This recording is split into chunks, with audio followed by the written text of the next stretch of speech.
Welcome to the USC channel here at the Voice of College Football. I'm Matt Zemek along with Ethan Inman and Crashlet Collier.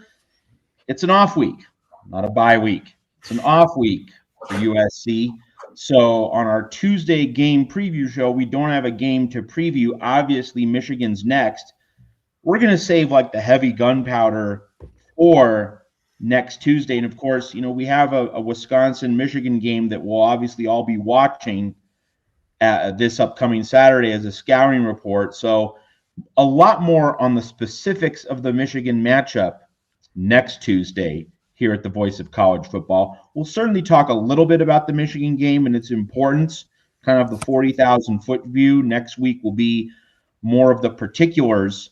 So in this off week, we'll start with some news and notes and then kind of, take the temperature of this USC team a little bit. So, Ethan, first off, let's just go to the immediate breaking stories in and around practice.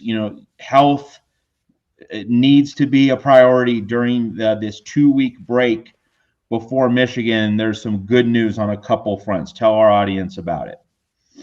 Yeah, so Elijah Page and Alex Graham both practiced today in full pads, so that's really great to hear. Obviously, they were Alex Graham's been out for most of the year, and then Elijah Page was a huge absence in this last game. He was hurt in the middle of the Michigan State game.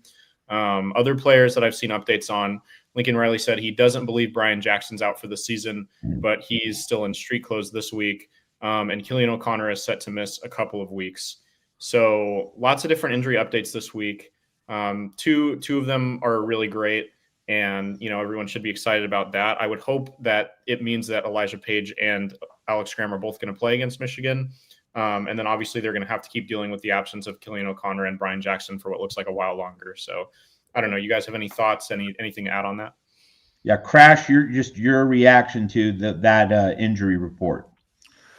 Well, Brian Jackson definitely helps add to the running back room. And obviously, while I don't want to say that USC has missed him necessarily, they've definitely been thriving even without him on the field every week. So obviously that's, it's still great to have him back. It'll add another explosive element in the backfield to the Trojans run game. So I'm excited to see, hopefully he, is able to, get some reps soon and, be back playing.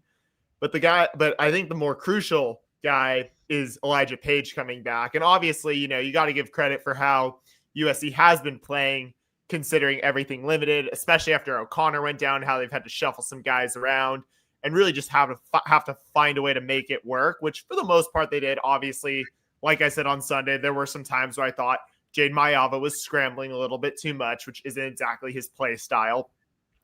But having Elijah Page back at left tackle is going to be huge for this Trojan team, especially, and I'm sure we'll talk about more next week, just when you think about just the Michigan team that's coming to the Coliseum in 2 weeks' time.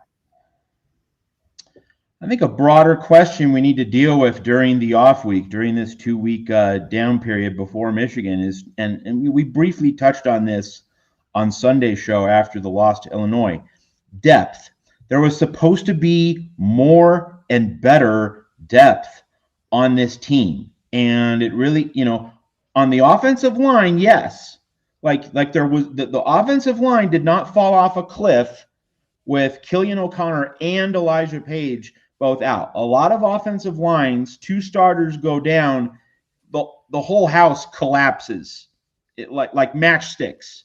That did not happen. So offensive line, and again, Zach Hansen earning high marks from me thus far, like a significant upgrade over Josh Henson. Josh Henson, if you have him here with the 2 starters going down, is that offensive line playing as well? Not really sure. But on defense, right? Defensive line, secondary, especially the defensive line, like the elite programs, we know this in the SEC, Big Ten, doesn't matter. You rotate bodies and, you keep guys fresh, and maybe your starters, your ones don't have a great day, but then you rotate in those 2s or you rotate in situational specialists as pass rushers or with very specific roles, and they make contributions. They pick up their teammates. So that defensive line and more broadly the front 7, we're not seeing guys pick up teammates. So Ethan, is there is there one player that you're kind of looking to during the off week as, hey, that guy needs to step it up. That guy needs to really pick it up. Or is it a matter of Danton Lynn, Eric Henderson, and Rob Ryan just really raising their game as coaches? How do we get at this? What's your angle? And then Ethan first, Crash second. Yeah. So, I mean, just briefly speaking on depth, I think, the offensive line and just across the offense, there is quite a bit of depth.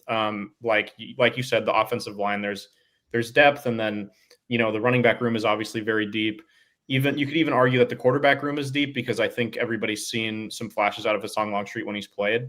I think, you could argue the wide receiver room isn't super deep. The tight end room is also very deep because, you've seen both Walker Lyons and Lake McCree contribute this year. But yeah, the defensive depth is obviously the concern. And what I said on Sunday after the game and kind of my soapbox rant about the pass rush not stepping up is that there really isn't a guy on this team that, that stands out on paper as the number one guy, as obviously there's no literal Aaron Donald on this defense, but as like the functional Aaron Donald on this defense for an Eric Henderson led defensive line. So I just think that I don't know if there's anyone in particular, because I think it could be Cam Fountain, it could be Braylon Shelby, it could be Jakeem Stewart. Like there's a ton of players on this team that it could be, and I think my point on Sunday, which stands as my point now, is just the staff needs to figure out who that is, and they need to kind of challenge that person to step up this week, because Michigan, Notre Dame, and Oregon, you got to have somebody who you can trust to make a play for the rest of the defense when the defense is kind of floundering if you want to have any chance in those games. So I agree with Ethan that I think it needs to fall on the coaches to, like you said, Ethan, I think you made a great point of someone's got to be challenged to really step up and kind of assume that leadership role. But in the meantime, if that doesn't happen, I kind of want to just see it's kind of really, I think, also a lot on all of the players on that defense to really step up. So I think it's a team effort completely because of the fact that one guy, even if he does step up in a lead and just assumes that leadership role, whether or not he's, kind of challenged by the coaches or willingly does it himself, is still not going to be enough to be able to be enough to contribute. It's going to take all 11 guys on the field. So I want to see kind of everyone just step up and just be like, all right, regardless, and just want to, try to be that leader, assume that leadership role. And I want to try to see everyone just really step up and try to, improve their game, like collectively, because that's ultimately what is going to help this defense just play its best, especially in the next few games.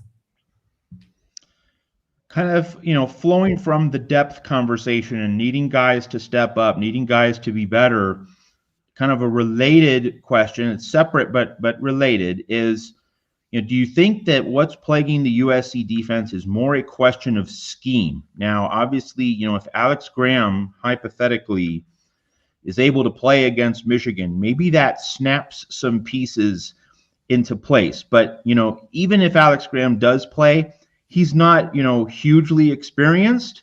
So, it might take some time for him to settle in, get used to everything.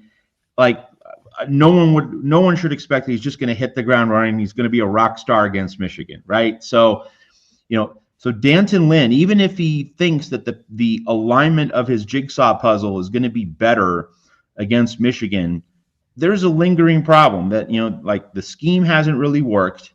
And as Ethan really repeatedly pointed out in our Sunday show on the Illinois game, just trying to get home with your base defensive front wasn't working.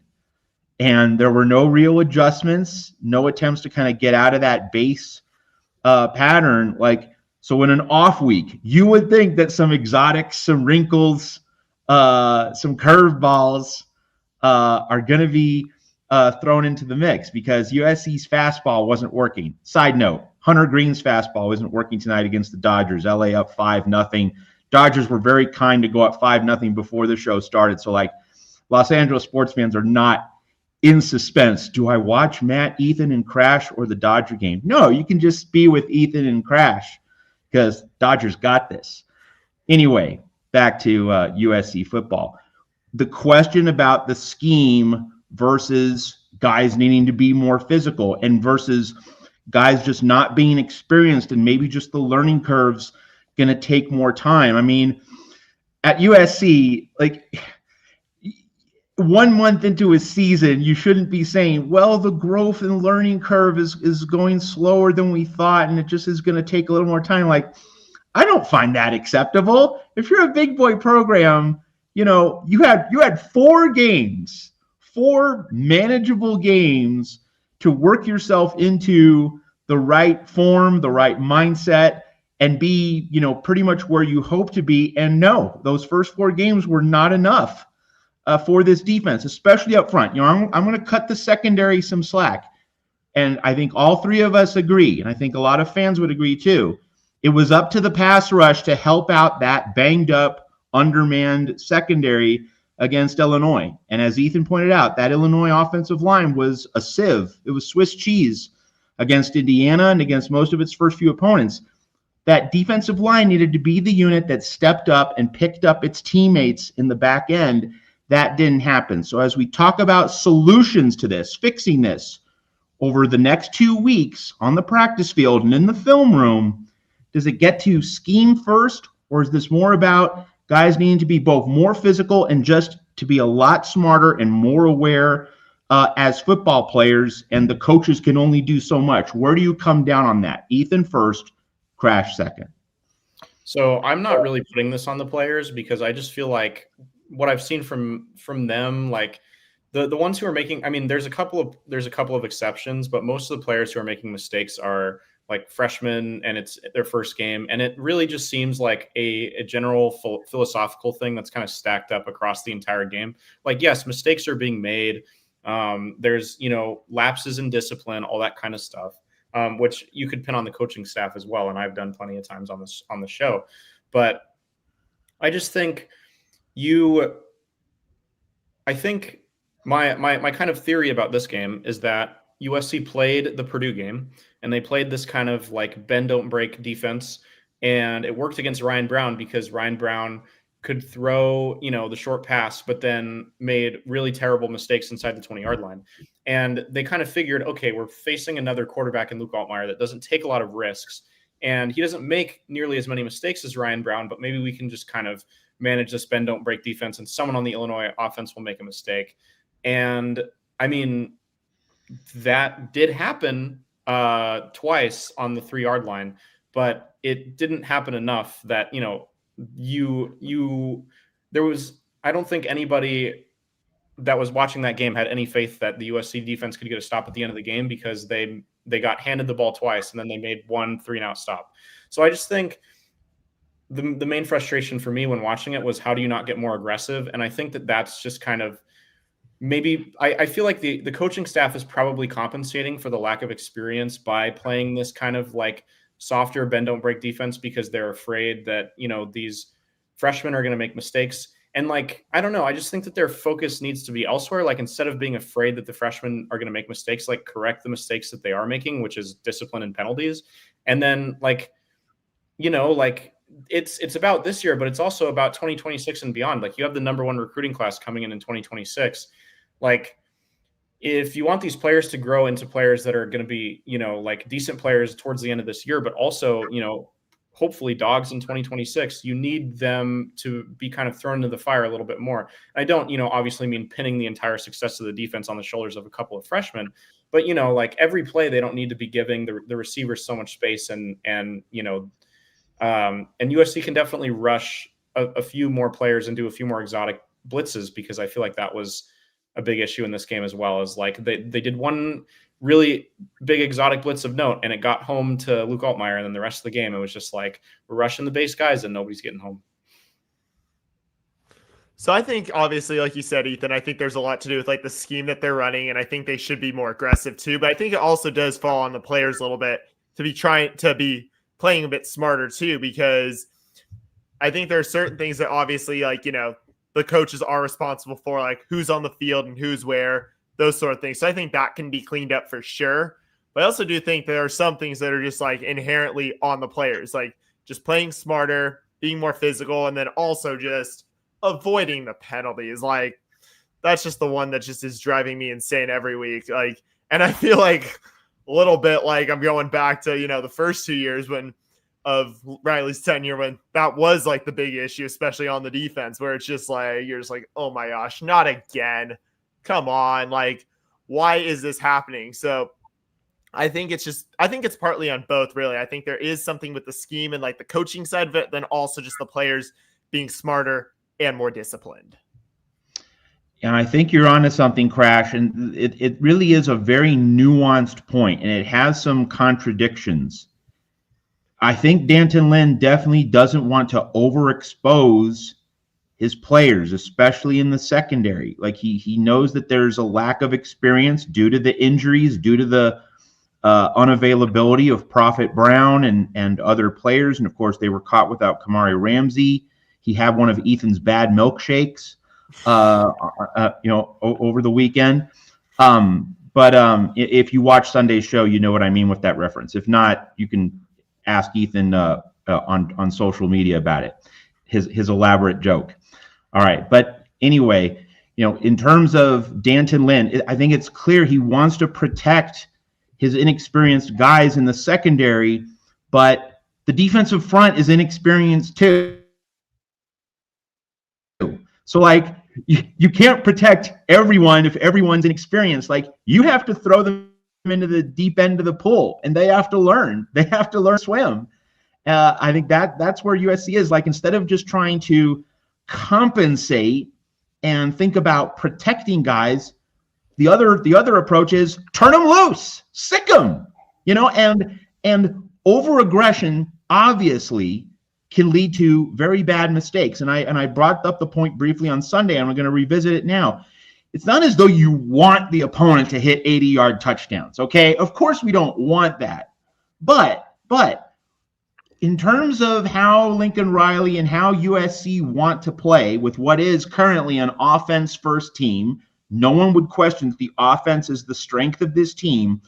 If you allow the occasional 80-yard touchdown, it's not good, but it's better than an 80-yard drive for a touchdown that takes 7 minutes off the clock, and Jaden Mayava is standing on the sidelines watching it happen. And, of course, Illinois' game-winning drive was just a death by 1,000 cuts. It took up the whole time clock, and USC's offense couldn't get the ball back. So, no, you don't want to give up the 75 or 80-yard score, but you don't want to give up the 7-minute 80-yard touchdown drive, and that's what USC's doing. USC would have given up a lot more points if Illinois hadn't fumbled twice inside the 3-yard line. I need to keep reaffirming that point, that Illinois, if it didn't fumble twice, would have scored in the mid-40s in this game, okay? So the approach is not working. And by approach, it's not just scheme, it's also just kind of the thought process, the philosophy.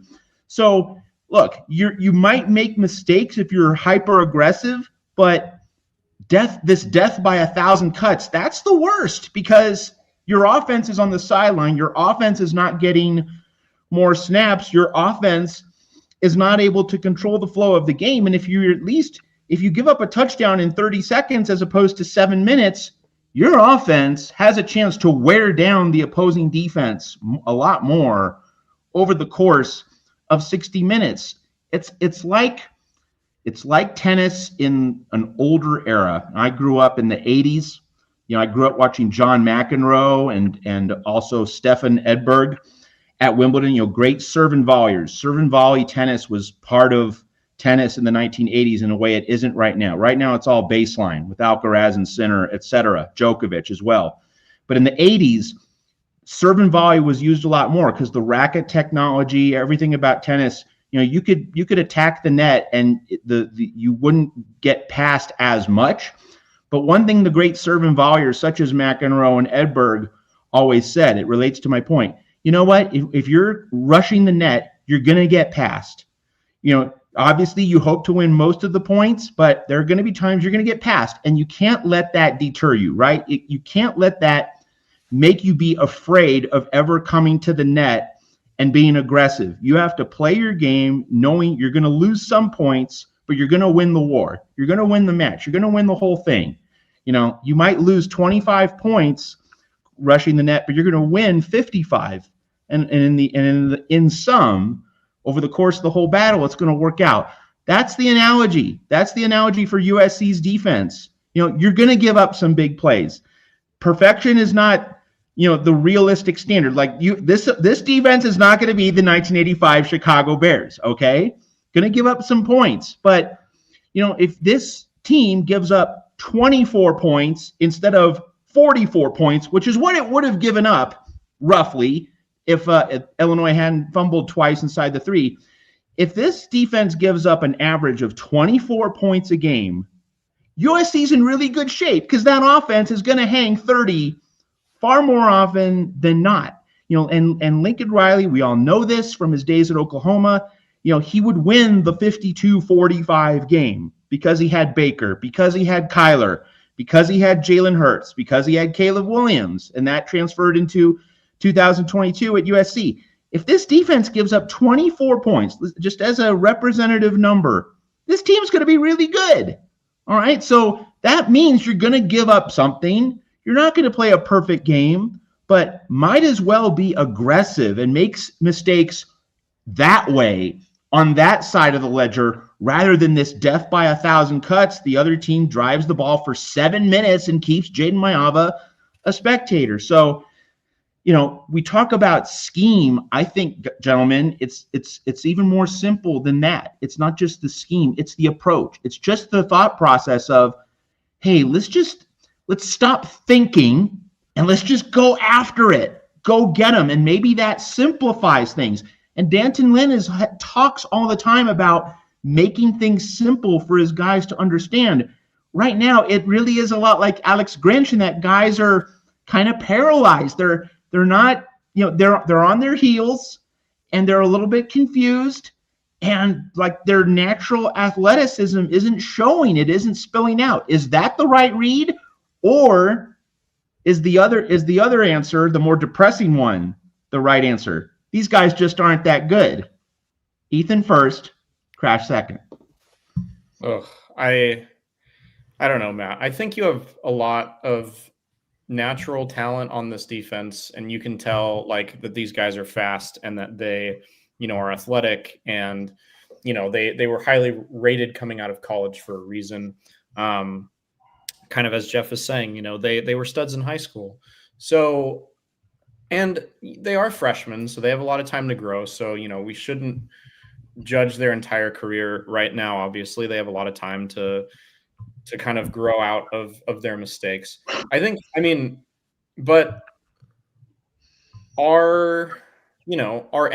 is there anyone in the secondary that's had the kind of immediate impact that Jakeem Stewart has made? No, obviously not. There's no Jakeem Stewart in the secondary. And so are they great right now? Like, are they a player who would be starting on another, top defense that's more experienced? Probably not. Like, is there any freshman other than Alex Graham in the secondary that the coaching staff was consistently talking about over the offseason? No, and Alex Graham's he hasn't played because he's hurt.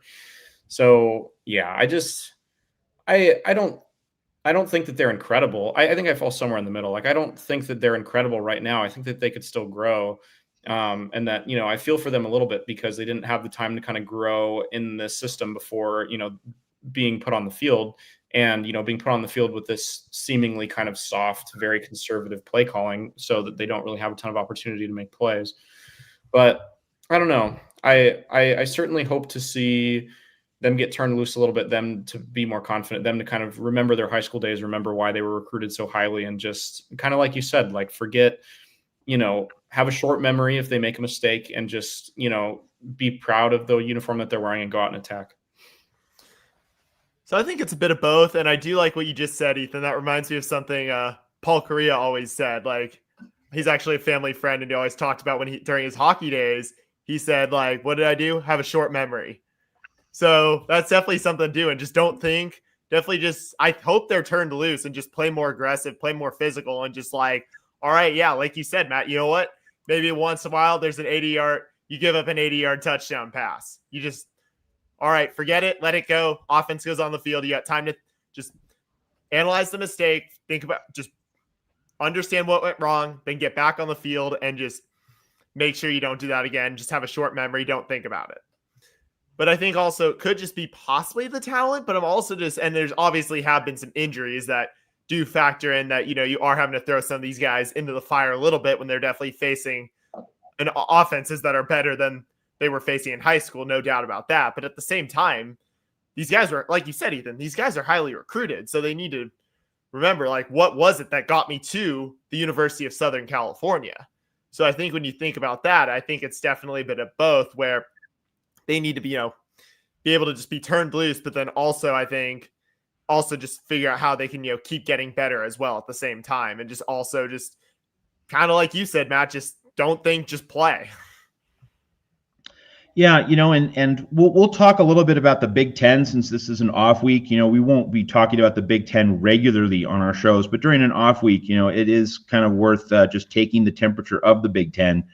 We'll dive a little bit more into this later in the show, but just right now on the heels of what you said, Crash, getting guys to play hard.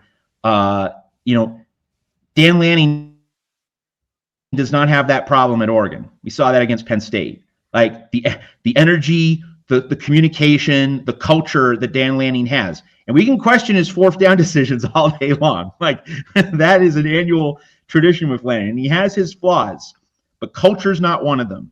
Like his guys buy in, they get the message, they play hard, they play tough. Like they were clearly the better team than Penn State for 75, 80% of that game before Penn State made that late fourth quarter rally. Lincoln Riley's culture does not rise to that same level. And one of the things about great coaches is that, every coach says fundamentals, avoid mistakes, reduce penalties, be focused, 60 minutes. Generic coach speak is a pretty universal language. It's not as though Lincoln Riley isn't talking to his players about this. It isn't as though Danton Lynn isn't talking to his players about this. But with the great coaches, right, the message sinks in. It gets through. Things get retained. They don't get forgotten. It sticks. It's absorbed. Dan Lanning, his guys, his players absorb what he's saying. It soaks in. They're sponges. And it's not the same at USC. So Crash first, Ethan second. How does Lincoln Riley need to make sure that the message sticks, it soaks in, it gets absorbed, and the culture really does become something where, hey, I need to be at this elite standard all the time, not just football IQ, but the intensity, the physicality, all of it comes together on game day, because up to this point, we're not seeing it. Crash first, Ethan second. Well, I think with Dan Lanning, from what I've seen, and I've seen a bit of Oregon because my aunt went there, so we're always talking like USC and Oregon football all the time. So I'm kind of, keeping an eye on them every once in a while. So from what I see of Lanning is just like, you can tell like maybe more than almost any other coach in college football, he's fully wearing his emotions on his sleeve. Like, and I'm not trying to say like Lincoln Riley isn't doing that, but you can just tell like Dan Lanning is into it. And I think the moment that kind of really summed it up was like, after that Penn State game, I think it was yesterday or today on social media. I just saw like right before he goes to his interview, he just lets out a scream like after they won. And I think just the way he just is like intense, but he also, I think trusts his guys. But I think it's just really just obviously it's all the coach speak stuff that every coach talks about publicly. But I think with Lanning, what he does so well is he's just able to, communicate it. He's got a good staff. He's built a good culture. And I think also a lot of credit probably has to come from his former bosses when he was an assistant. He worked for Nick Saban at Alabama. He also worked for Kirby Smart at Georgia.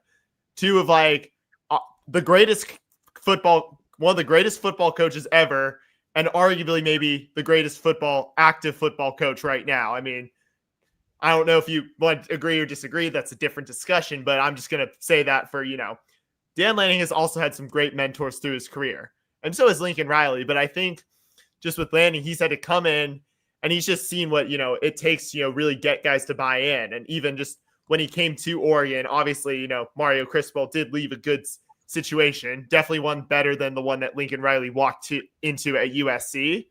So there is that he did, have, that, but I think just the way, especially now that he's got his guys in, they came out doing really well, and they haven't, they've gotten better, even though, and they had an impressive first year, 10-3. Obviously, they got killed by Georgia in his debut, but I think what he just does so well is he's just is like able to just make sure the message sinks in, and I think that just is like a top down. It starts with him. He holds his coaches accountable, and then the coaches, as well as obviously Lanning himself, I think hold the players accountable. And I'm guessing there's a lot more discipline. There's just probably more punishments, more discipline. I don't know for sure what goes on. I'm not seeing that sort of stuff, but I wouldn't be surprised. There's just way more just discipline things that you like see sometimes in some of those older documentaries when it's like, if things aren't going well, it's like there's consequences pretty much.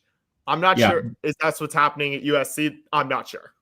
Yeah. Before I let Ethan weigh in here, Crash, you said something very specific about holding the coaches accountable, that's one of the jobs of a head coach, coaching your assistant coaches, that when you're on the practice field as a head coach, you're making sure that your offensive line is coaching them up right. You're making sure your defensive line coach is coaching them up right. Linebacker, secondary, doesn't matter. Like, all the assistants are meeting the standard that you set in your program. So that's just kind of an added layer, Ethan, as we talk about Lincoln Riley's not fully successful culture right now at USC.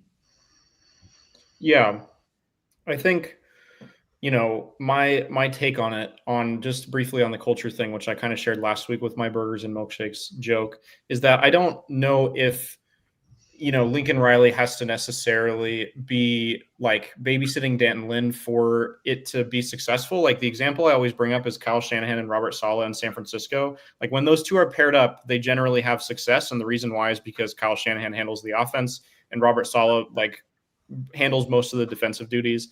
And then, they kind of just both stick to their lanes and it works out because Robert Saleh, really knows those defensive players, really knows the scheme that works in San Francisco, and Kyle Shanahan knows the offensive scheme that's worked for him in San Francisco and elsewhere, though he makes some very Lincoln Riley-esque decisions in the clutch.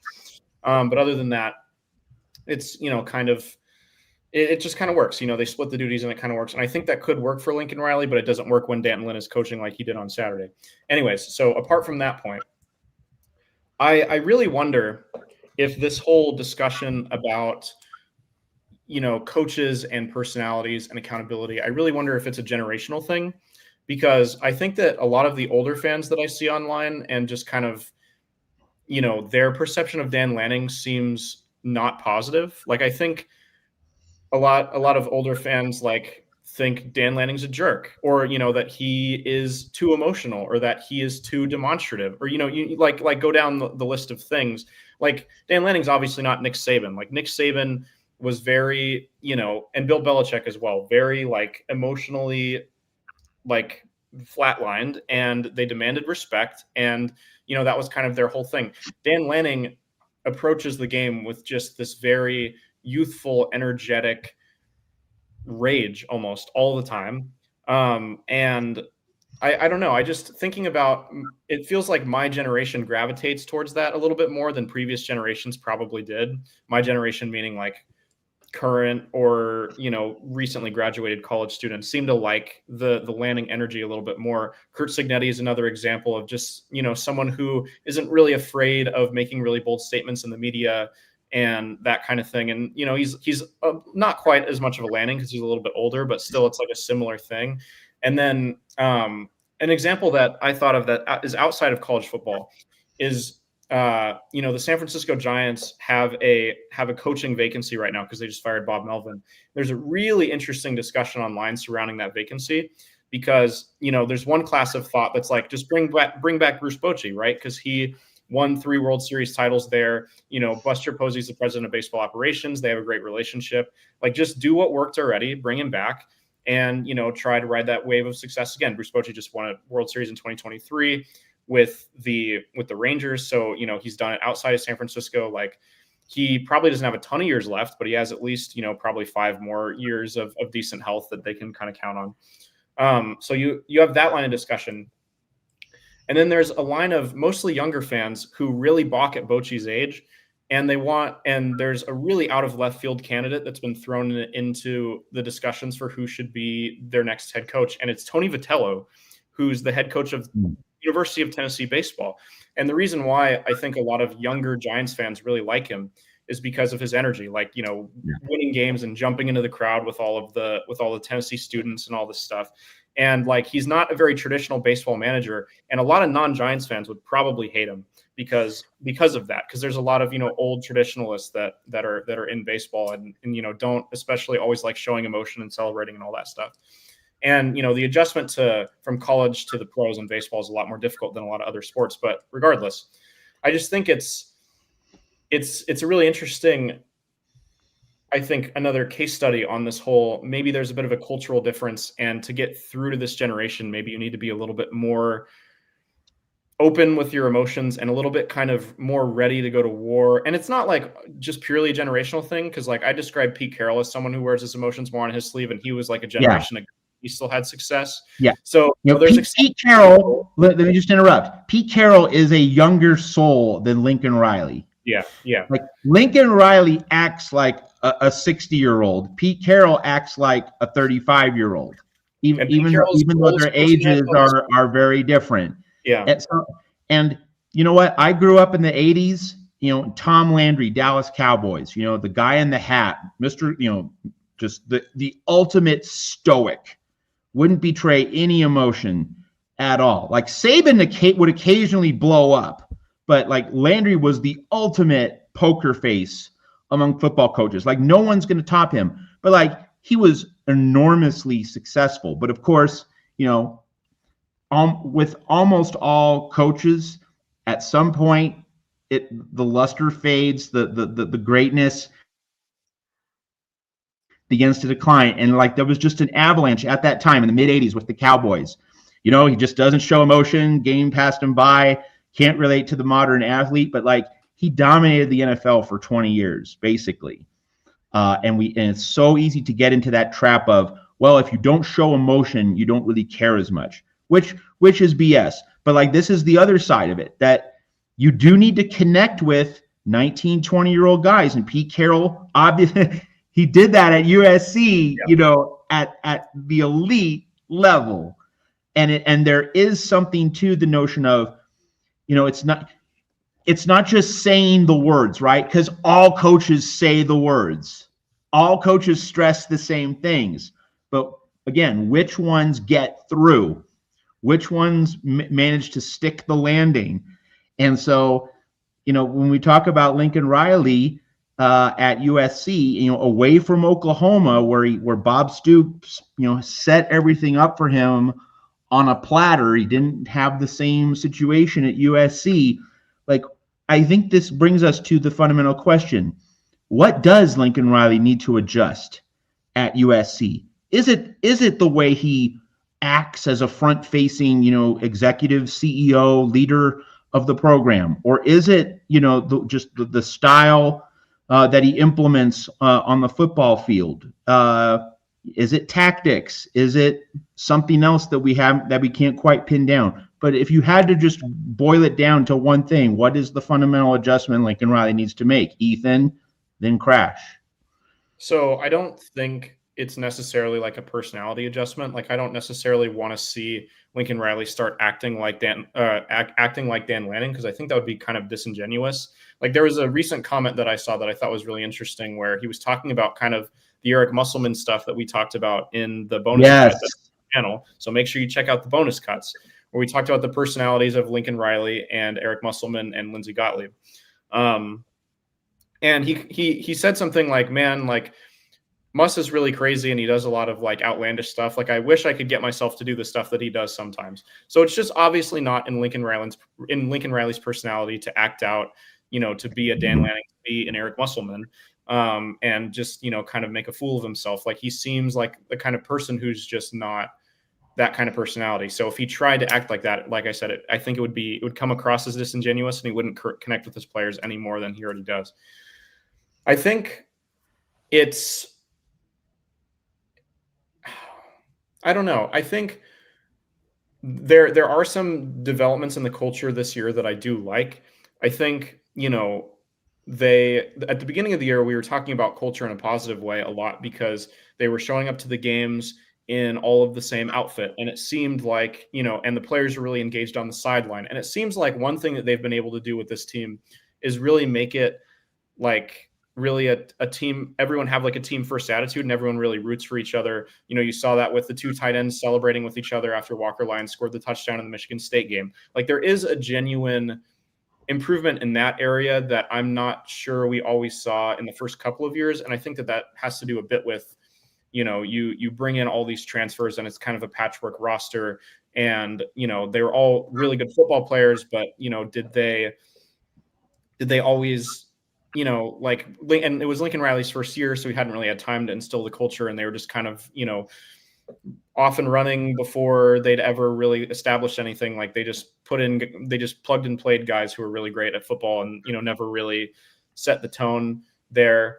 And it's not to blame any of the players. Like it's not to blame Jordan Addison or Caleb Williams. Like it's not really necessarily their job to set the culture, but I don't know if they were going out of their way to set the culture either. So I just think at the beginning, there was great football, but not a lot of culture. And I do think the culture has improved. I think probably Chad Bowden is a part of that because he's a very culture first person seemingly. And he's very, cares a lot about USC football history and cares a lot about what it means to wear a Trojan uniform and all that stuff. And so I think that, and they seem to really care about filling the stadium this year as well. So there have been some improvements. I just think the biggest concern for me right now is discipline because of the penalties. Like there needs to be, and I don't really know what that system is. Like there needs to be some sort of system where, if you don't learn from your mistakes and learn from these penalties, like there's going to be real issues. And maybe it's that there is a system. I'll throw this out there too. Maybe there is a system and it's just not working because sometimes like you're so afraid to make a mistake that it actually causes you to make more mistakes. So maybe, there's a system that's too intense and it just doesn't work with the players well enough, like maybe there needs to be more human connection between the players and coaches to where they feel able to make mistakes and not, be like drop all the way down the depth chart or anything like that, which I don't think that there is. But I do think that when a coach is coaching, like he's afraid that you're going to make mistakes, then I think that kind of seeks into your head a little bit on the defensive side of the ball, and you become afraid to make mistakes as well. So that I think kind of is an additional possible benefit of turning these players loose a little bit, is that they, kind of settle in and they're like, if I make mistakes, it's okay. And, and my teammates will pick me up and my coaches will pick me up and they'll continue to kind of ride for me. So maybe, I don't know, like, obviously I'm not in the building. I don't know how all these conversations are going, but those are just like some potential avenues I could see. I'd agree with Ethan. That's definitely discipline and maybe how the way just they're trying to get their messages through. And one other coach I do want to add to the list who I think does a great job connecting with his players and I think has a really notable example of trusting a player despite numerous mistakes is Dan Campbell of the Detroit Lions. I think Campbell's also another coach I was going to bring up as you guys were talking, who's, super emotional, has his heart on his sleeve. I mean, one thing I really respect, if I was a player in the NFL, I'd run through a wall for that guy. But with him, it's like, there have been videos that I've seen on social media of him doing burpees with his players, like during their workouts. And I'm wondering, is that maybe something that Lincoln Riley and the coach need to be doing? Like during like punishment or times or even just if it's, part of their workout, does Lincoln Riley need to be seen, or just at least the players need to know that he's in the fight with them by going through like the push-ups, the burpees, sit-ups, whatever it is, like kind of some of that agility stuff with doing it with them to show like, I'm in this fight with you guys as much as I want you guys to know that I'm in this fight with you and like really feel it. So maybe that's a way you can connect. And that's not even saying like, he doesn't even have to change his, like suddenly start just trying to, be all emotional like Dan Lanning or Dan Campbell are. Just then that way, just like the guys know. And then that way it's like, you can kind of feel it. And I also just like Campbell because like when that Jared Goff infamously had that meeting where he thought he was going to be benched, Campbell's like, nope, I'm sticking with you. And that was enough to just make Goff feel comfortable enough to be like, all right, I got this. We're going to turn this thing around, and look where they are now. So I think it's maybe more like, I think there needs to be discipline, but I'm wondering, do the coaches also need to be getting in on it too? Well, no one's saying that Lincoln Riley needs to become, Pete Carroll 2.0, that, you do your pranks and, all your, pick up basketball and pop a shot, or, all the things that we know Pete Carroll did and still does with his teams, all those stories. But great coaches find the key. They find the way to unlock the talent, the discipline, the consistency in their players. So it's less about, well, Lincoln Riley should do X, Y, and Z. It's more just about having the right feel for your team, so that, like, and Nick Saban coached through fear, worked out fine for him. Like he was just great at knowing how to do that. Phil Jackson, the Zen master, just portraying total calm, never panic, let guys play through situations. And John Wooden was that way at UCLA. John Wooden was famous for not calling timeouts. No, I coached you on the practice court, and now you're going to learn how to do this live and in real time. And his players just said, okay, we're going to make sure we're fully prepared. Many different ways to get at this. But again, the great ones, it's not the how, it's that they do it. So that the style is secondary. What matters is every coach manages to crack that code with all their players, with all their units, and with all their assistant coaches. They find a way to create the standard and maintain it throughout the building, throughout the whole operation. So we'll see what Lincoln Riley does during this off week. All right, so again, we're going to talk about the particulars, the nuances of the Michigan matchup next week on our Tuesday show, because that will be preview week. But let's just first deal with Michigan briefly on a broader level. Ethan, and then Crash, how big is this game? How important is it for USC, the program, Lincoln Riley, for Danton Lynn? How big is this game a week and a half out in the Coliseum? And you can also address the kickoff time kind of bundled into that. Sure. I think the kickoff time is very directly bundled into that because it's at 4:30 on NBC. So the country's going to be watching. That's their NBC is broadcasting this game as if it's, blue blood Michigan against blue blood USC. That is going to have college football playoff ramifications. And whether that's the case or not, that is how they're approaching it at this point, because they put it in their 4:30 slot on NBC. So I just think there are elements in terms of where this team ends up this season that this game matters for. It's a conference game. There's this trend that we've seen in the past where, in 2023 especially, and in 2024 a little bit as well, where the team is rolling and then they lose a game and then suddenly the season goes off the rails and all the expectations that were built up just fall off the face of the earth. And so I think this is kind of the point that we identified even preseason, but is also really crucial even now, is that, if USC were to lose to Illinois, which they did, then this game becomes kind of like the game where the season is in danger of snowballing, because there's a lot of tough opponents after this, and there's also a lot of trap games after this, like the Nebraska game in particular in Lincoln, but also the Iowa game a little bit as well at home. Those are games that USC shouldn't lose, but could end up losing if just this disaster fest of 2023-esque USC is 6-0 and then they lose once and then they win only one time the rest of the season type of thing happens. So it's big in that sense, and it's big in, if you're looking at this as a season where you think USC can still compete for the college football playoff, they need to win this game for that reason as well, because they have two more tough opponents on the schedule, yada yada yada. But I just think for program pride, this game is absolutely massive, because USC goes to Michigan last year and they're heartbreakingly close, but they lose. And this this game, this year kind of represents an opportunity for them to play them in the Coliseum, so it's not in hostile territory anymore. It's a sold-out crowd. There will probably be a lot of Michigan fans there. I'm not going to, BS anybody about that. Like, there will definitely be a lot of Michigan fans there. But evidently, there's going to be a lot of USC fans as well because it's already sold out weeks in advance.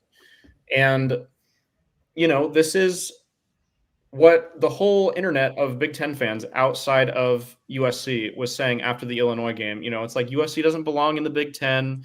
USC doesn't, USC this, USC that,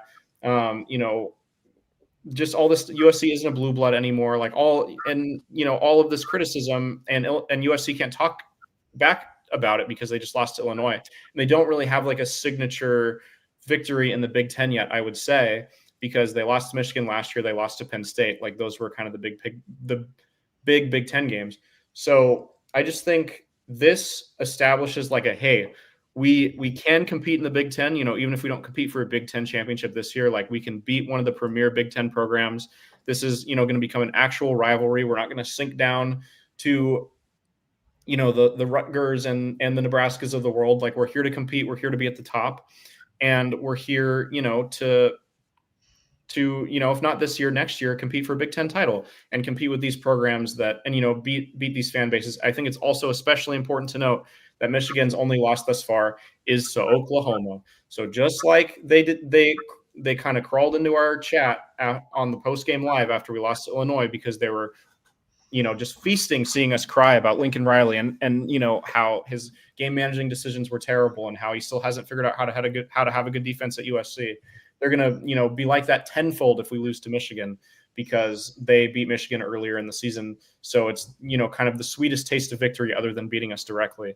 So I just think there's just so much pride for the university that's running on this game, even though it's not like, number 1 USC versus number 2 Michigan or number 2 USC versus number 1 Michigan. Like this is just so big because of the brand that it is and because of the TV slot that it is and because the whole country will be keyed in on it and everyone cares so much one way or the other about these programs, whether they love them or hate them. So there's just so much larger college football significance that I think is riding on this game. So I think, Ethan, you made a lot of great points about just everything going into this game. And I think you just think about, especially when USC is in the Pac-12 and dominating Michigan and the Big Ten dominating, it's a traditional Rose Bowl matchup too. And especially, being in the Coliseum, not that far at all from Pasadena, also adds to it too, that you just also are thinking you got these two great brands, two of the biggest programs in college football, just historically speaking, are going at it in Los Angeles. And then obviously it's a sold out crowd. There will be Michigan fans because I've read before that I think each Big Ten school is allotted a certain percentage or certain number of tickets for the visiting team is for their fans. So there will be Michigan fans. Like I've been texting some of my friends at Michigan, seeing if they're coming, but pretty much it's, you think about just the matchup, the time slot too, for sure. I mean, obviously I think it's perfect time as I've spoken about, as I've been very public about in the past and on here on the show, is 4:30 to 5 is my preferred kickoff time. So I think it's a great kickoff time too. Not too early, not too late. I'm not going to be up till midnight, but we're also not going to have to, start drinking at 8 in the morning. So I think just with everything going into it, then also, USC's coming off of a loss. Michigan's, looking to, is obviously, under fire right now for everything that happened in the 2023 season under Jim Harbaugh. And they're looking, get past that. Sharon Moore now, I think, will be fully back from his suspension.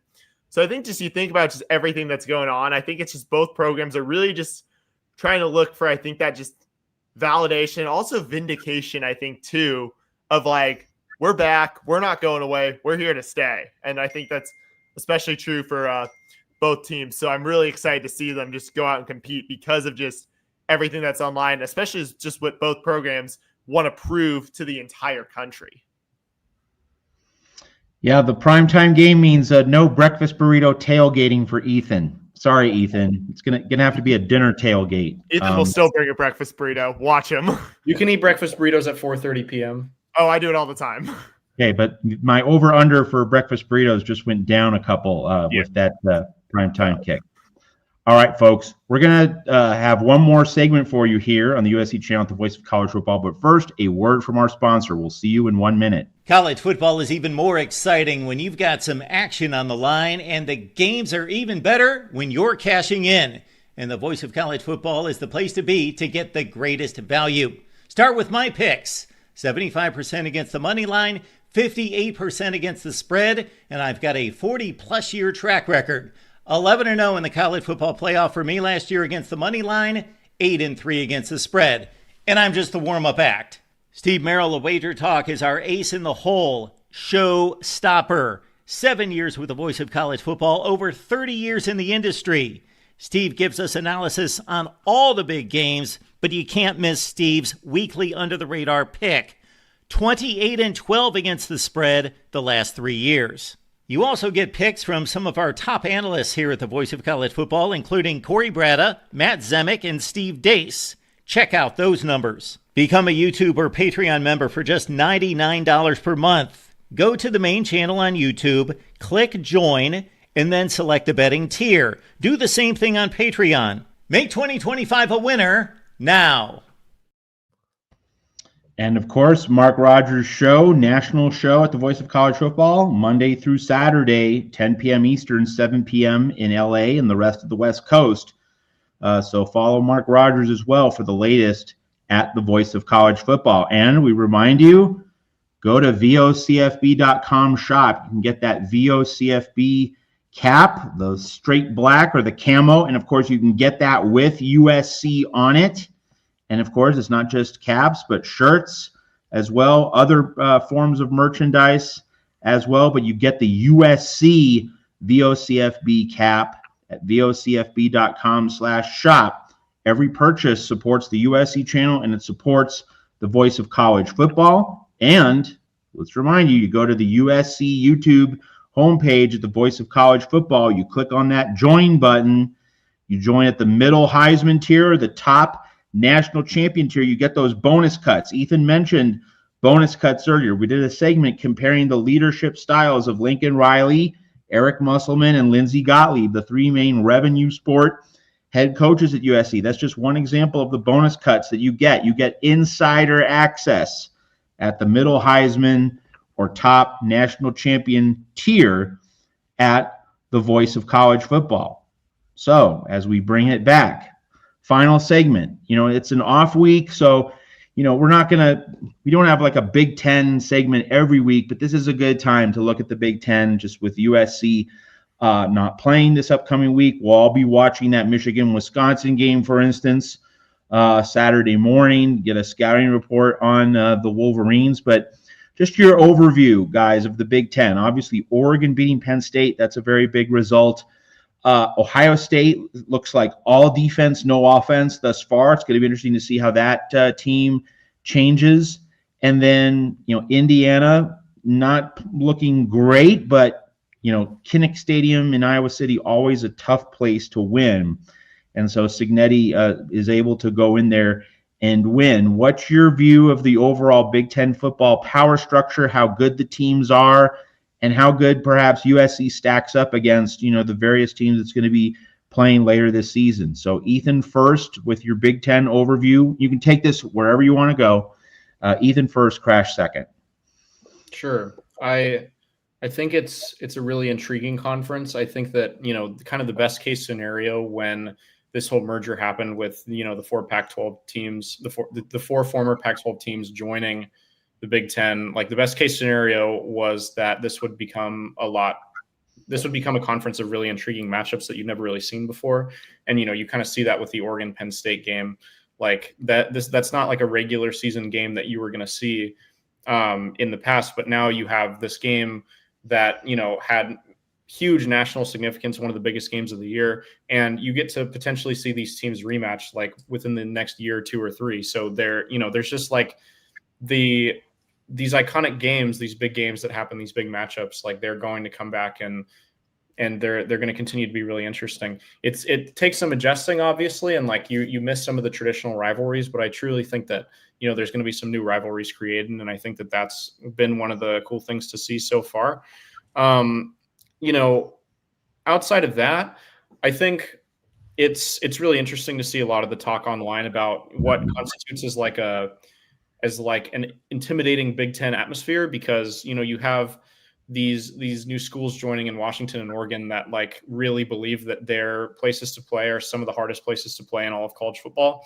And then you have traditional Big Ten fans who have been going to the shoe or been going to the big house or been going to to Penn State whiteouts for 10, 15, 20 years. And they're just like, what? Like, you think your 50,000 seat stadium is a better atmosphere than ours? Like, please. So there's just a lot of like new intrigue there. And I think that coming out is really positive. I just think also, like, other than UCLA and Rutgers and Wisconsin and, basically those three teams, which have been disappointments, like everybody has pretty consistently won a lot of their out of conference games.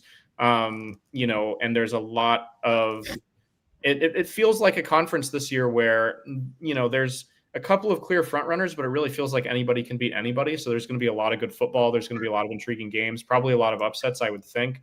Like that Iowa-Indiana game is a great example. Like, Iowa's a team that's very clearly limited in the fact that they can't throw the football. And this has been true of Iowa for years and years and years.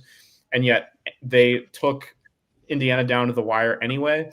And Indiana's like one of the best teams in the conference, and they've, been kind of up and down. They had a rough opening game, then they go and blow Illinois out of the water, and then they kind of go and they struggle a bit at Iowa, which I pointed out was a very smart thing for Curt Cignetti before that game to say, oh, Iowa's a tougher opponent than Illinois, because I don't know if that's actually true for the majority of the country. He just knew that there was going to be a bit of a letdown after such an incredible offensive performance, and because Iowa is such a tough place to win.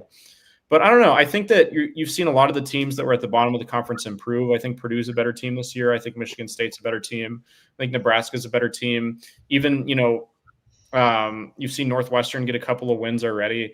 And then, like you said, there's some teams at the top with some obvious limitations. Oh, I got to shout out Maryland too, because they're 4-0 and they've really improved, and they've got a great quarterback over there. So I just think it's a healthy conference, and it's a conference with a lot of intrigue, and there will be a lot of good football games in conference play this year for sure. Yeah, so it's definitely been interesting. It's been an adjustment for sure as a fan and like as a reporter covering and watching USC in the Big Ten, but it's definitely been exciting and intriguing, especially, I mean, you look at last year, USC didn't win a true road game outside the state of California. They had 2 games in Vegas, and they won at the Rose Bowl. But other than that, it was the only one at home. So, but then also just you think about this year, USC did manage to, get a road win in like the traditional Big Ten country.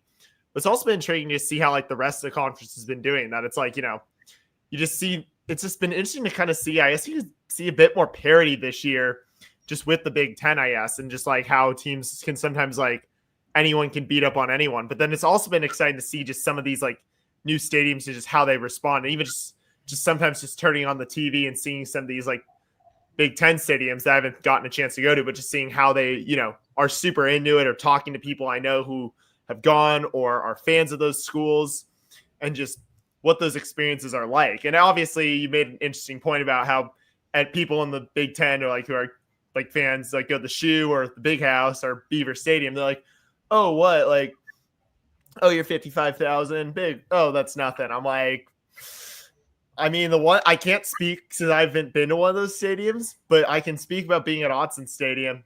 That 55,000 is hostile, and it's also about just how that stadium is built and how it's designed to just make the noise bounce around the stadium. So it kind of stays trapped in, and it makes it louder. Like, I have described Autzen Stadium as the most hostile environment I have ever been in.